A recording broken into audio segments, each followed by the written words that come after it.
Shri K Premkumar, അങ്ങേക്ക് 10 minute. Sir, ഞാൻ ഈ ധനവിനിയോഗ ബില്ലിനെ പൂർണ്ണമായും പിന്തുണയ്ക്കുകയാണ്.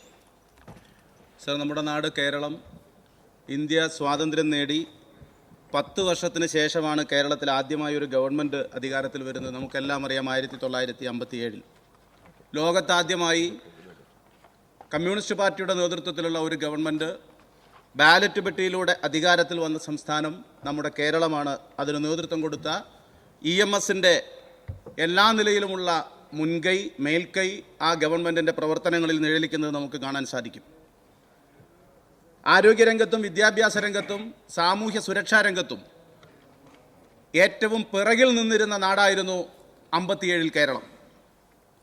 എന്നാൽ ആ കേരളത്തിൽ ഇന്നിവിടെ പ്രതിപക്ഷ നേതാവ് പറയുകയാണ് 1980 വരെയുള്ള കാലത്ത് ഏതാണ്ട് 8 വർഷത്തിൽ താഴെ മാത്രം ഭരിച്ച LDFനോ ഇടതുപക്ഷത്തിന് എന്ത് സംഭാവനയാണ് കേരളത്തിന് നൽകാൻ കഴിഞ്ഞത് എന്നാണ്. കേരളം എന്ന സംസ്ഥാനം 56 നവംബർ 1 അങ്ങനെ പെട്ടെന്ന് പിറവി കൊണ്ടതല്ല. നമുക്കറിയാം, കേരളത്തിൻ്റെ ചരിത്രം പരിശോധിച്ചാൽ നമുക്കറിയാം, മദ്രാസ് സ്റ്റേറ്റിൻ്റെ ഭാഗമായി നിന്നിരുന്നൊരു പ്രദേശം ഭാഷാടിസ്ഥാനത്തിലുള്ള സംസ്ഥാനം രൂപീകരിക്കുന്നതിന് വേണ്ടിയിട്ടുള്ള ആവശ്യം, അതിൻ്റെ തുടർച്ചയിൽ 1.25 കോടി മലയാളികൾ എന്ന EMSൻ്റെ ലേഖനം, അതിൻ്റെ തുടർച്ചയിൽ കേരളം മലയാളികളുടെ മാതൃഭൂമി എന്ന് പറയുന്ന ലേഖനം, പുസ്തകം. ആ നിലയിൽ കേരളം എന്ന സംസ്ഥാനം, ഭാഷാ സംസ്ഥാനം രൂപീകരിക്കപ്പെടുന്നതിൽ നിർണായകമായ പങ്ക് വഹിച്ച പ്രസ്ഥാനമാണ് കേരളത്തിലെ കമ്മ്യൂണിസ്റ്റ് പ്രസ്ഥാനമെന്ന് ഈ നാടിൻ്റെ ചരിത്രം പരിശോധിക്കുന്നവർക്ക് മനസ്സിലാക്കാനാകും. ആ 8 വർഷത്തെ ഗവൺമെൻറ് കൊണ്ട് എന്തു നേട്ടമെന്നാണ് ചോദിക്കുന്നത്. 57 ഗവൺമെൻറ് മുന്നോട്ട് വെച്ച ഏറ്റവും സുപ്രധാനമായ ഒരു നീക്കം ഭൂപരിഷ്കരണ നയമായിരുന്നു. നമ്മുടെ നാട്ടിലെ മനുഷ്യനെ തൻ്റെ ഇടമുള്ളവനായി, തൻ്റേതായ ഇടമുള്ളവനാക്കി മാറ്റിയത് ഭൂപരിഷ്കരണ നയമായിരുന്നു. രാജ്യത്തെ മറ്റ് പ്രദേശങ്ങളിൽ നിന്ന് വ്യത്യസ്തമായി മലയാളിയെ അഭിമാനത്തോടുകൂടി നിവർന്നു നിൽക്കാനും നേരെ നടക്കാനും പ്രാപ്തനാക്കിയത് കേരളത്തിലെ ഇടതുപക്ഷ ജനാധിപത്യ മുന്നണി ഗവൺമെൻറ്റിൻ്റെ നയപരിപാടികളായിരുന്നു. മറ്റൊന്ന് വിദ്യാഭ്യാസ ബില്ലാണ്. ആ രണ്ടിനും നേതൃത്വം നൽകിയ, അടിസ്ഥാനപരമായി കേരളത്തിൻ്റെ വളർച്ചയ്ക്ക്, മുന്നേറ്റത്തിന് സഹായകമായ നേതൃത്വം നൽകിയ, ശിലപാകിയ ആ ഗവൺമെൻറ്റിനെ അട്ടിമറിക്കാൻ എല്ലാ പണിയും ചെയ്തവരാണ് കേരളത്തിലെ ഇന്നത്തെ കോൺഗ്രസ് എന്ന് നമ്മുടെ നാടിന് നന്നായി തിരിച്ചറിയാൻ സാധിക്കും. ജന്മിത്വത്തിൻ്റെ അടിവേറിക്കുകയും ജനാധിപത്യത്തിൻ്റെയും മതനിരപേക്ഷതയുടെയും മുന്നേറ്റത്തിന് നേതൃത്വം നൽകുകയും ചെയ്തത് LDFും അതിന് നേതൃത്വം നൽകുന്ന CPIMുമാണ് എന്നത് ബോധപൂർവം മറച്ചുവെക്കാനുള്ള നീക്കമാണ് ഇന്ന് നടക്കുന്നത് എന്ന് നാം കാണേണ്ടതുണ്ട്. ഇവിടെ ഇപ്പോൾ ധനവിനിയോഗ ബില്ലിനെ സംബന്ധിച്ചുള്ള ചർച്ചയിൽ കേന്ദ്രം കേരളത്തോട് കാണിക്കുന്ന തെറ്റായ സമീപനത്തെ സംബന്ധിച്ച്, അർഹതപ്പെട്ട വിഹിതം കേരളത്തിന് നൽകാത്തതിനെ സംബന്ധിച്ച്, ഇവിടെ കേരളത്തിന് കേന്ദ്രാവിഷ്കൃത പദ്ധതികളുടെ ഭാഗമായി പോലുമുള്ള വിഹിതം തരാത്തതിനെ സംബന്ധിച്ച് ഒരു 2 മിനിറ്റ് സമയം സംസാരിക്കാൻ പ്രതിപക്ഷ ഉപനേതാവ് ഉൾപ്പെടെയുള്ളവർ തയ്യാറാകുന്നില്ല എന്ന ഏറ്റവും അപമാനകരമായ കാഴ്ചയാണ് നമുക്ക് കാണാൻ സാധിക്കുന്നത്. കേന്ദ്രം കേരളത്തെ സാമ്പത്തികമായി ഞെരുക്കുമ്പോൾ, ഉപരോധിക്കുമ്പോൾ, ആശാവർക്കർമാർ ഉൾപ്പെടെയുള്ള ദേശീയ ആരോഗ്യ ദൗത്യത്തിൻ്റെ ഭാഗമായി കേരളത്തിൻ്റെ പൊതുജനാരോഗ്യ രംഗത്തിന് കിട്ടേണ്ട പൈസ അത് വെട്ടിക്കുറയ്ക്കുമ്പോൾ, തരാതിരിക്കുമ്പോൾ, ദേശീയ ഗ്രാമീണ തൊഴിലുറപ്പ് പദ്ധതിയുടെ ഭാഗമായി പോലും നമ്മുടെ നാട്ടിലെ ഏറ്റവും സാധാരണക്കാരായിട്ടുള്ള മനുഷ്യർക്ക്, അവർക്ക് ലഭിക്കേണ്ട ഏതാണ്ട് 800 കോടിയോളം രൂപ അത് തരാതിരിക്കുമ്പോൾ, ഇത്തരത്തിൽ കേന്ദ്രം കേരളത്തോട് കാണിക്കുന്ന ഉപരോധ സമാനമായ ഈ സാഹചര്യത്തെ നാം ഒറ്റക്കെട്ടായി അതിജീവിക്കേണ്ടതുണ്ട്, അതിന് യോജിച്ച് തയ്യാറാകേണ്ടതുണ്ട് എന്ന ഒരു വിശാലമായ ഫെഡറൽ തത്വത്തിൻ്റെ പ്ലാറ്റ്ഫോമിൽ പോലും കേരളത്തിലെ കോൺഗ്രസിന് നിൽക്കാൻ കഴിയില്ല എന്ന അപമാനകരമായ കാഴ്ചയാണ് നമുക്ക് കാണാൻ കഴിയുന്നത്. കോർപ്പറേറ്റുകളുടെ കിട്ടാക്കടം എഴുതി തള്ളുകയാണ് രാജ്യത്തെ ഗവൺമെൻറ്. 82.6 ലക്ഷം കോടി രൂപയാണ് കഴിഞ്ഞ 10 കൊല്ലം കൊണ്ട് നരേന്ദ്രമോദി സർക്കാർ ഈ രാജ്യത്തെ കോർപ്പറേറ്റുകളുടെ കടം കിട്ടാക്കടമായി എഴുതിത്തള്ളിയത് എന്ന് നാം കാണണം. ഈ സംഖ്യ ഉണ്ടെങ്കിൽ നമ്മുടെ രാജ്യത്ത് എത്രയോ വർഷക്കാലത്തേക്ക് സൗജന്യമായി ഇന്ത്യയിലെ എല്ലാ മനുഷ്യർക്കും ഭക്ഷ്യധാന്യങ്ങൾ വിതരണം ചെയ്യാൻ സാധിക്കും. രാജ്യത്തെ ആരോഗ്യരംഗത്ത്, വിദ്യാഭ്യാസ രംഗത്ത് വലിയ തോതിൽ മുന്നേറ്റത്തോടുകൂടി നയിക്കാൻ സാധിക്കും. തയ്യാറാകുന്നില്ല എന്നതാണ് നാം ഇതിൻ്റെ ഭാഗമായി മനസ്സിലാക്കുന്നത്. ഇപ്പോൾ ധനവിനിയോഗ ബില്ലുമായി ബന്ധപ്പെട്ട് ഒരു താരതമ്യത്തിന് ഒരു നിലയിലും മടിക്കുന്ന പക്ഷമല്ല ഇടതുപക്ഷം എന്ന് ഈ സന്ദർഭത്തിൽ സൂചിപ്പിക്കുകയാണ്. UDFൻ്റെ കാലത്ത് 2016 കേരളത്തിൻ്റെ ആഭ്യന്തര വരുമാനം 26%. ഇപ്പോൾ LDFൻ്റെ കാലത്ത് സംസ്ഥാനത്തിൻ്റെ ആഭ്യന്തര തനത് വരുമാനം എന്ന് പറയുന്നത് 2025 73%. ആഭ്യന്തര വളർച്ചാ നിരക്ക് 2016 9.6%. 2025 അത് 17.6%. മൊത്തം ആഭ്യന്തര ഉൽപാദനം 2016 5.6 ലക്ഷം കോടി, 2025 അത് 13.11 ലക്ഷം കോടി. പ്രതിശീർഷ വരുമാനം 2016 1.48 ലക്ഷം. ഇപ്പോൾ കേരളത്തിന്റെ പ്രതിശീർഷ വരുമാനം 2.28 ലക്ഷം. മറ്റൊന്ന് വ്യവസായ രംഗമാണ്. നമുക്കറിയാം, കേരളത്തിൽ ഇപ്പോൾ കൊണ്ടുവന്നിട്ടുള്ള നിക്ഷേപങ്ങളുടെ, കേരളത്തിലെ ആകെ നിക്ഷേപത്തിന്റെ 35%, കേരളത്തിലെ ആകെ തൊഴിലവസരങ്ങളുടെ 40% ഈ കഴിഞ്ഞ 3 വർഷം കൊണ്ടുണ്ടായതാണ് എന്നത് വസ്തുതകൾ പറയും. അത് ക്യാപ്സ്യൂളല്ല, വസ്തുതകളാണ്, സത്യമാണ്. സത്യാനന്തര കാലത്ത് സത്യം പ്രചരിപ്പിക്കാതിരിക്കുക, സത്യം പറയാതിരിക്കുക എന്നത് കേരളത്തിലെ കോൺഗ്രസും പ്രതിപക്ഷവും ഒരു നയമായി സ്വീകരിക്കുമ്പോൾ ഇത് പറയാതിരിക്കാനാവില്ല. 2016 സംസ്ഥാനത്തിന്റെ വ്യവസായ വളർച്ചാ നിരക്ക് 12%. 2025 അത് 17%. മാനുഫാക്ചറിംഗ് സെക്ടറിൽ 2016 9.8%. 2025 അത് 14%.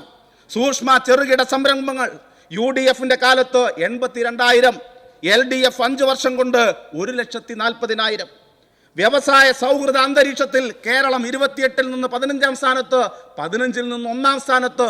കേരളം വളരുമ്പോൾ അതിൽ അഭിമാനിക്കുന്നതിന് പകരം ആ കണക്ക് ശരിയല്ല എന്ന് പറയാൻ, സ്ഥാപിക്കാൻ മുന്നിട്ട് നിൽക്കുന്നവരായി കേരളത്തിന്റെ പ്രതിപക്ഷമായി, കേരളത്തിലെ ഗവൺമെന്റിന്റെ അല്ല, ഈ നാടിന്റെ പ്രതിപക്ഷമായി, വികസനത്തിന്റെ, മുന്നേറ്റത്തിന്റെ, നന്മയുടെ, നേരിന്റെ പ്രതിപക്ഷത്ത് ഞങ്ങളുണ്ട് എന്ന് പറയുന്നവരായി കേരളത്തിലെ പ്രതിപക്ഷം മാറുകയാണ്.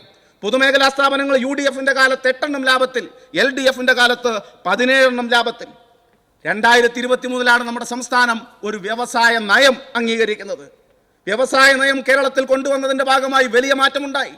അതിൻ്റെ കൂടി തുടർച്ചയാണ് വ്യവസായ സൗഹൃദ അന്തരീക്ഷത്തിൽ കേരളം ഇന്ത്യയിൽ 1-ാം സ്ഥാനത്തെത്തിയത്. ഇപ്പോഴിതാ ഗ്ലോബൽ ഇൻവെസ്റ്റേഴ്സ് മീറ്റ് കേരളത്തിലെ ഗവൺമെന്റ് വ്യവസായ വകുപ്പ് മുൻകൈയെടുത്ത് നടത്തുകയാണ്. ആദ്യ ഇന്റർനാഷണൽ AI കോൺക്ലേവ് കേരളം സംഘടിപ്പിക്കുകയാണ്. കൊച്ചി ബാംഗ്ലൂർ വ്യവസായ ഇടനാഴി അതിൻ്റെ അനുമതി നേടിയെടുത്ത സംസ്ഥാനമായി കേരളം മാറി. ഗ്രാഫീൻ പാർക്കിനായിട്ട് 10 ഏക്കറോളം സ്ഥലം, 60,000 ചതുരശ്ര അടി അത് ബിൽഡപ്പ് ചെയ്ത് ഒറ്റപ്പാലം കിൻഫ്രയിൽ അത് നീക്കിവെക്കുന്ന നിലയിലേക്ക് മാറി.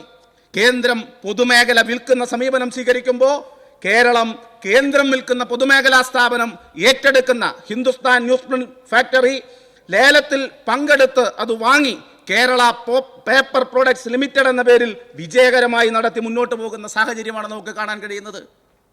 ചാന്ദ്രയാൻ 3 ദൗത്യത്തിൽ KMMലും കെൽട്രോണും ഉൾപ്പെടെ 5 പൊതുമേഖലാ സ്ഥാപനങ്ങൾ പങ്കാളിയാകുന്ന അഭിമാനകരമായ കാഴ്ച നാം കാണുകയുണ്ടായി. ആദിത്യ L1 മിഷനിലും കേരളത്തിലെ പൊതുമേഖലാ സ്ഥാപനങ്ങൾ ഭാഗമായി. പബ്ലിക് അഡ്മിനിസ്ട്രേഷൻ മേഖലയിൽ ലോകത്തെ ഏറ്റവും വലിയ വേദിയായ American society of public administration നൽകുന്ന ഇന്നവേഷൻ ഇൻ പബ്ലിക് അഡ്മിനിസ്ട്രേഷൻ എന്ന അംഗീകാരം സംരംഭക വർഷം പദ്ധതിക്ക് ലഭിക്കുകയുണ്ടായി. 82 വർഷത്തെ ഈ സംഘടനയുടെ ചരിത്രത്തിൽ ആദ്യമായാണ് ഒരു ഇന്ത്യൻ പദ്ധതിക്ക് അംഗീകാരം നേടുന്നത് എന്ന് നമുക്ക് കാണാനാകും. ആരോഗ്യരംഗത്ത് 2016 ബജറ്റിലെ വിഹിതം 665 കോടി രൂപ, 2025 ബജറ്റിലെ വിഹിതം 2,500 കോടി രൂപ. അഭിമാനകരമായ നേട്ടം കേരളം കൈവരിക്കുകയാണ്. ഞങ്ങളുടെ മുൻഗണന വിദ്യാഭ്യാസത്തിനാണ്, ആരോഗ്യത്തിനാണ്, ക്ഷേമ പദ്ധതികൾക്കാണ്, നാടിന്റെ വികസനത്തിനാണ്, സർവ്വതോന്മുഖമായ വളർച്ചയ്ക്കാണ് എന്ന് വ്യക്തമാക്കുകയാണ് കേരളം ഇതിലൂടെ സൂചിപ്പിക്കുന്നത്. നമുക്കത് കാണാൻ സാധിക്കും. UDFന്റെ കാലത്ത് 2011-16 30,000 വീട്, LDFന്റെ കാലത്ത് 8 വർഷം കൊണ്ട് 4,10,000 വീടുകൾ പൂർത്തിയാക്കുന്നു. പൊതുവിതരണ സമ്പ്രദായത്തിൽ UDFന്റെ കാലത്ത് 5 വർഷം കൊണ്ട് 5,247 കോടി രൂപ നീക്കിവെക്കുമ്പോൾ LDF 10,697 കോടി രൂപ നീക്കിവെക്കുന്നു. ഏറ്റവും കുറവ് വിലക്കയറ്റമുള്ള സംസ്ഥാനമായി കേരളം മാറി. PSC നിയമനത്തിന്റെ കാര്യത്തിൽ 2011-16 1,49,000 നിയമനം, LDF സർക്കാർ 2,27,800 നിയമനം രാജ്യത്ത് നടത്തി. രാജ്യത്ത് PSC മുഖേന നടത്തുന്ന നിയമനങ്ങളുടെ 40% കേരളത്തിലാണ് എന്ന് അഭിമാനത്തോടു കൂടി നമുക്ക് പറയാൻ സാധിക്കും. 24 കോടി ജനസംഖ്യയുള്ള UPയിൽ 4,120 നിയമനം, 140 കോടി ജനസംഖ്യയുള്ള ഇന്ത്യയിൽ UPSC മുഖേനയുള്ള നിയമനം എന്ന് പറയുന്നത് 1,00,000-ൽ താഴെയാണ് എന്ന് നാം കാണേണ്ടതുണ്ട്. ശുദ്ധജല വിതരണത്തിൽ 52.51 ഗ്രാമീണ വീടുകൾക്ക് കണക്ഷൻ ലഭ്യമാക്കുന്ന നാടായി നമ്മുടെ കേരളം മാറുകയാണ്. വിനോദസഞ്ചാര രംഗത്ത് അഭിമാനകരമായ നേട്ടം. ആഭ്യന്തര വരുമാനത്തിന്റെ 10%-ലധികം വിനോദസഞ്ചാര മേഖലയുടെ സംഭാവനയായി കേരളത്തിൽ മാറുന്നു. ലോകത്ത് കണ്ടിരിക്കേണ്ട 50 സ്ഥലങ്ങളുടെ പട്ടികയിൽ കേരളവും ഇടം പിടിക്കുന്ന നിലയിലേക്ക് വളരെ ശ്രദ്ധേയമായ നീക്കം കേരളം നടത്തുകയാണ്. ഉന്നത വിദ്യാഭ്യാസത്തിന്റെ ഹബ്ബാക്കി കേരളത്തെ മാറ്റാനുള്ള പരിശ്രമമാണ്. Yes. ആ പരിശ്രമത്തിന്റെ ഭാഗമായി 8 സർവകലാശാലകൾ, 359 കോളേജുകൾ നേക് അക്രഡിറ്റേഷന്റെ ഭാഗമായി മാറി. ഇന്ത്യയിലെ മികച്ച 300 കോളേജുകളിൽ എടുത്താൽ അതിൽ 71 എണ്ണം കേരളത്തിലാണ് എന്ന് നമുക്ക് കാണാൻ സാധിക്കും. സ്കൂൾ എഡ്യൂക്കേഷൻ ക്വാളിറ്റി ഇൻഡെക്സിൽ കേരളം 1ാമതായി നിൽക്കുന്നു. സ്കൂൾ തുറക്കുന്നതിന് മുമ്പേ പാഠപുസ്തകം നൽകുന്ന നാടായി നമ്മുടെ കേരളം മാറുന്നു. വൈദ്യുതി രംഗത്ത്, IT രംഗത്ത് ആകെ IT പാർക്കുകൾ, കേരളത്തിലെ IT പാർക്കുകൾ വഴിയുള്ള കയറ്റുമതി UDF-ന്റെ കാലത്ത് 9,753 ആയിരുന്നെങ്കിൽ LDF-ന്റെ കാലത്ത് അത് 20,000 കോടി രൂപയായി മാറി. വലിയ മുന്നേറ്റം ഈ നാടിന്റെ എല്ലാ മേഖലയിലും അത് സാധ്യമാക്കുന്നതിന് നേതൃത്വം നൽകിയ ഗവൺമെന്റിനെയും അതിന്റെ ഭാഗമായുള്ള ധനവിനിയോഗ ബില്ലിനെയും ഒരിക്കൽ കൂടി പിന്തുണച്ചുകൊണ്ട് ഞാൻ നിർത്തുന്നു.